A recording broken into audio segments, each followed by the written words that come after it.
good afternoon. I'll be starting this video essay off in my room where I have all my cultural studies classes on Zoom at my desk, in front of my window, next to my bed, and with my cow.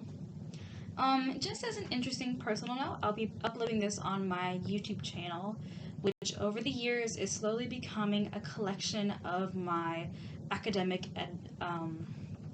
endeavors. So first I had the supplemental video essay for application into the governor's school, which I am currently at. Interesting time loop that my YouTube channel is experiencing, as well as a scholarship essay, a scholarship video that I ended up getting, and it was worth $8,000. So that's just an update. Maybe in the future I'll look back as I'm making another video essay for some other class to this first one, and we'll see how far I've gone. But yes, this one was going to be a little bit more informal because I'm not that good at editing videos.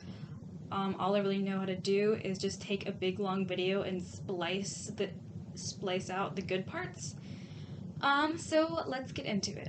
This video essay is for my cultural studies project, and it is analyzing what is the relationship between content length and abundance, and what does that mean for news or how we process information.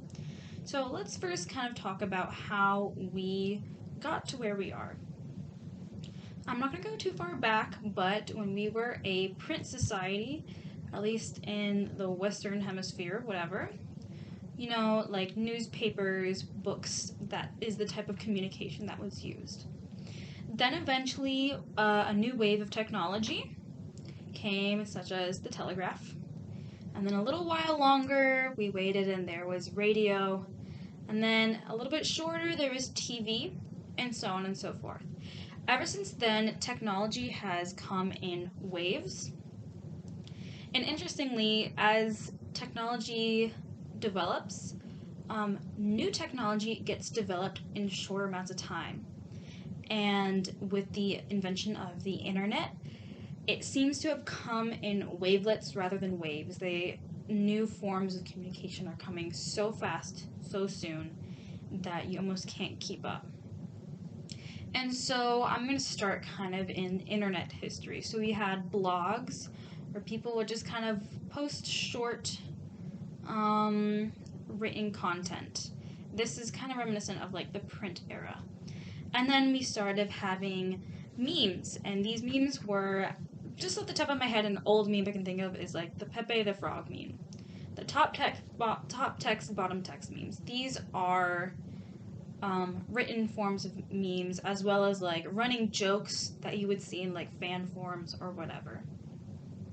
Then on to social media, we started getting videos, and the most popular video platform was at one time was YouTube. And YouTube creators would make anywhere from like 10 to 20, 30-minute videos, maybe even video essays that would go longer.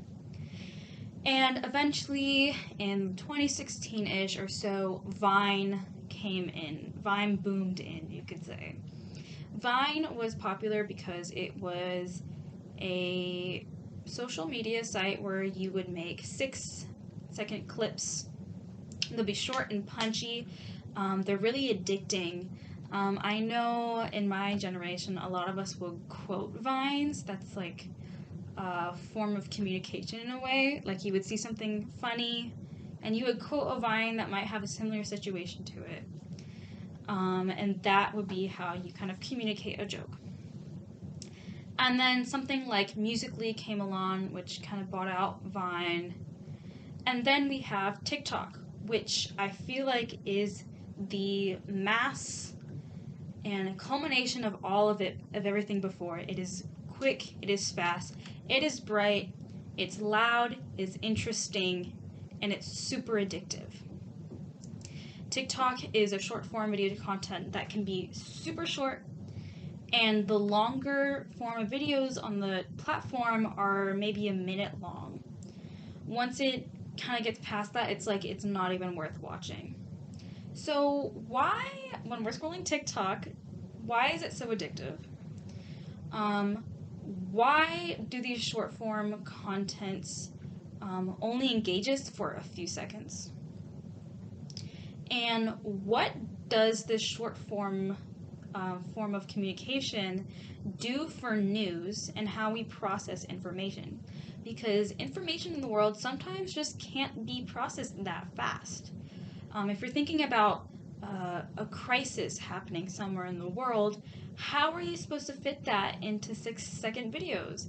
How are you supposed to understand more involved or developed thoughts if you are using a form of communication that is meant just for short content?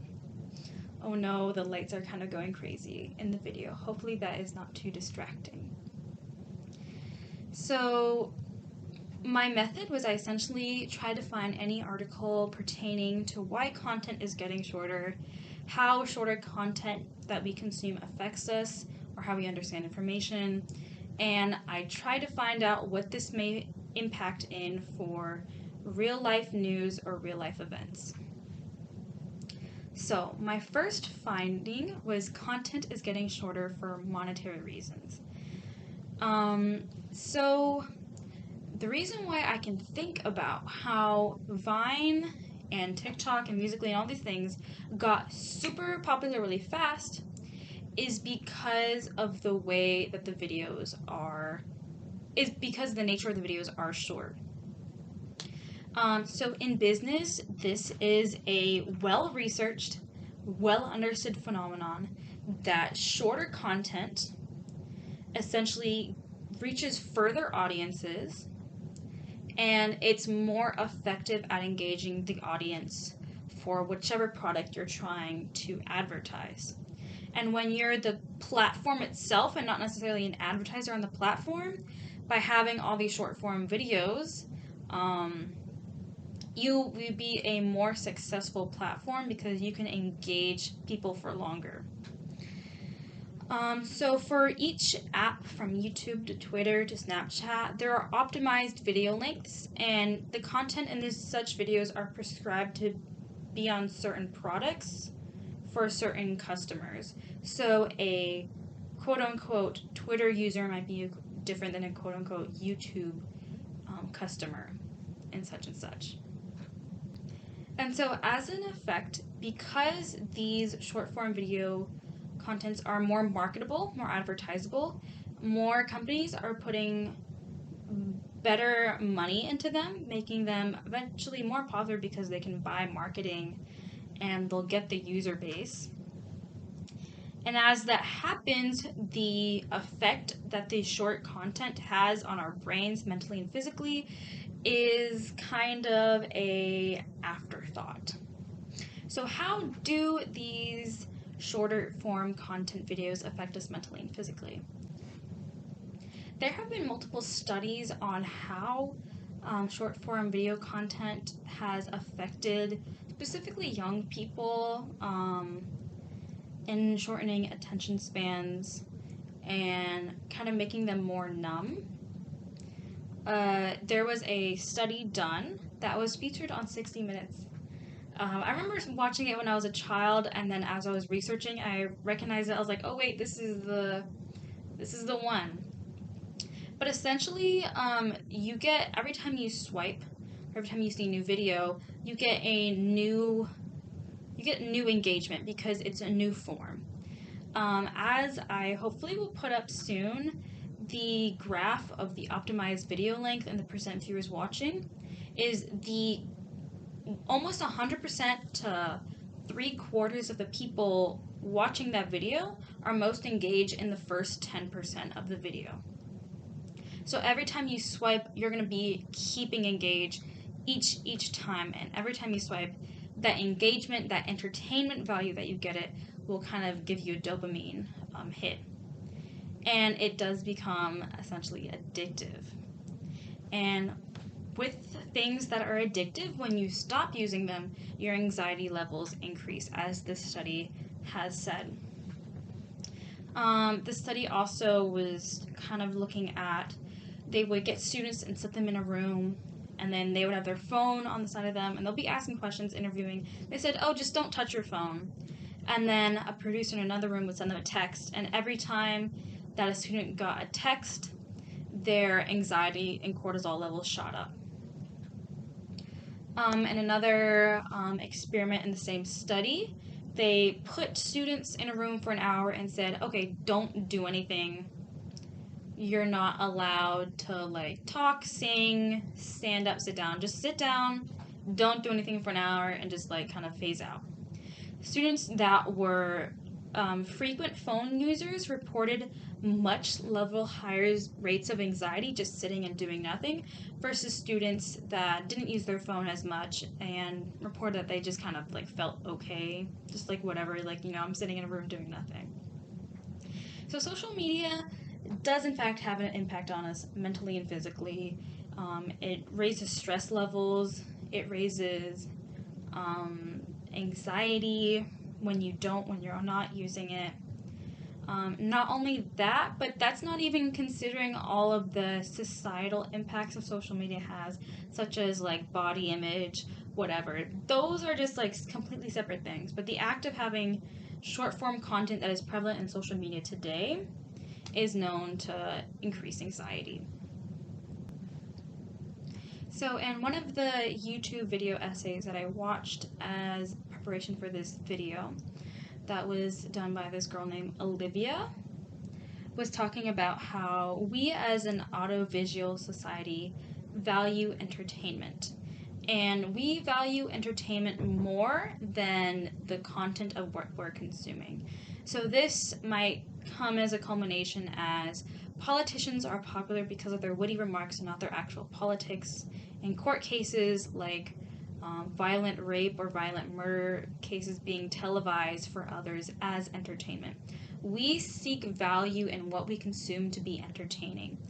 That's why, you know, some people maybe don't go out, and when you're, better example, like when you're in class and you get bored, you're like, what's the use of this? This is not even fun.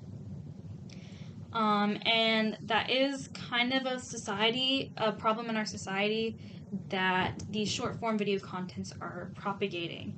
The want and the need for entertainment. You need to constantly be engaged. If you're not engaged, then what is the point of you watching the video if you're not being entertained by it?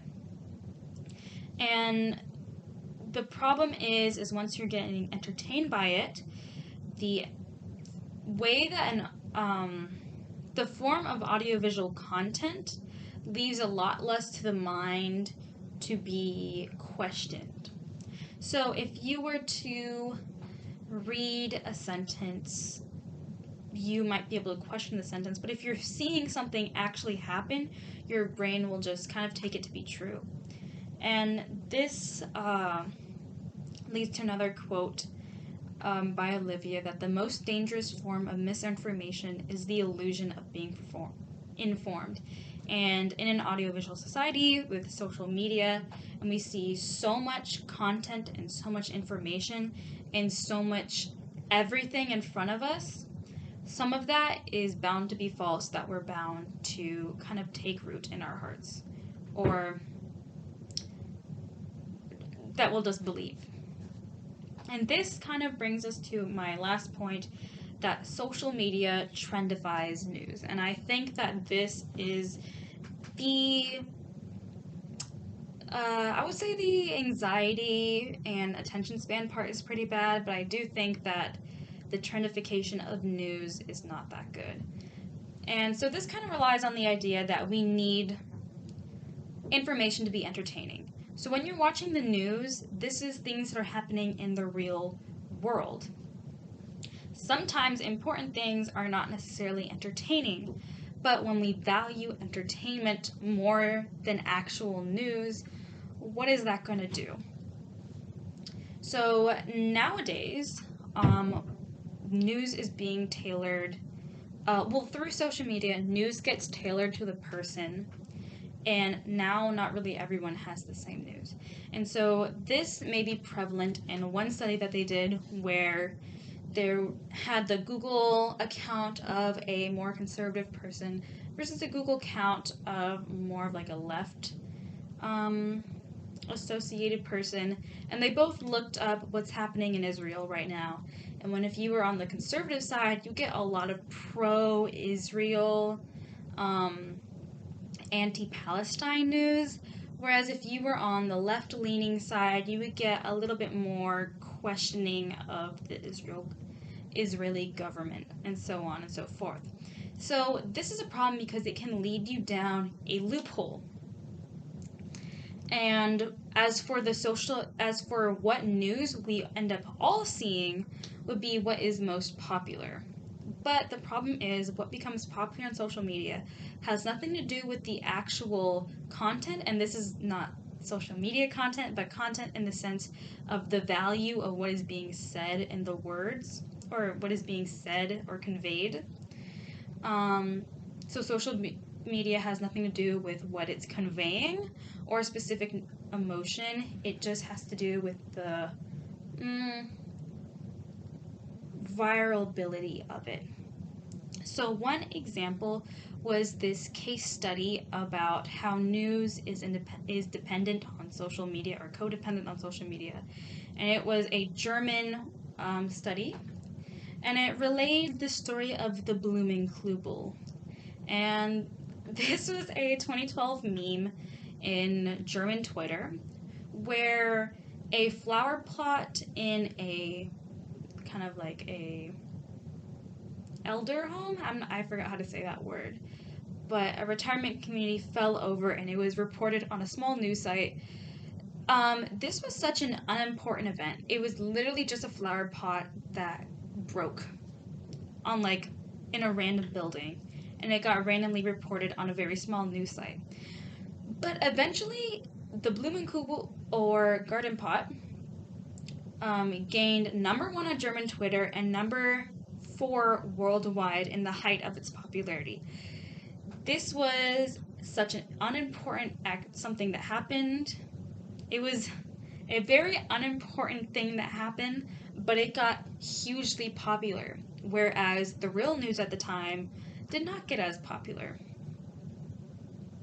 So, as for the reason why the flower pot got popular, I forgot what it was. I'm pretty sure it was just the absurdity of a garden pot being announced on news or something like that. But this kind of is a case study of important news isn't the news that gets popular. Funny or entertaining news is the news that gets popular, and it's the news that everyone hears. And the journal article that concluded that essentially real world news is getting economically dependent on social media. And as this happens, the line between social media and what is not real is getting blurred with the real world and real world things that are happening. And I believe this brings me to my conclusion. Hopefully this was not that bad, or I didn't ramble. It is my personal opinion that I don't know how TikTok or Instagram Reels are going to get any shorter. I feel like we've reached the final evolution of short form video content. I think short form video content is going to stay as long as the average TikTok video. If it gets shorter, so help us God. But it seems that because that these short form video contents are the most economically profitable and has the most interest behind it from the business side, and because money drives everything, that we're not going to stray away from TikTok, and we're not going to stray away from its effects that it has on news, the effects it has on young minds, and that the problems that we're currently experiencing will only grow. Maybe some way, somehow, they'll get better, but it is unfortunate. Signing off.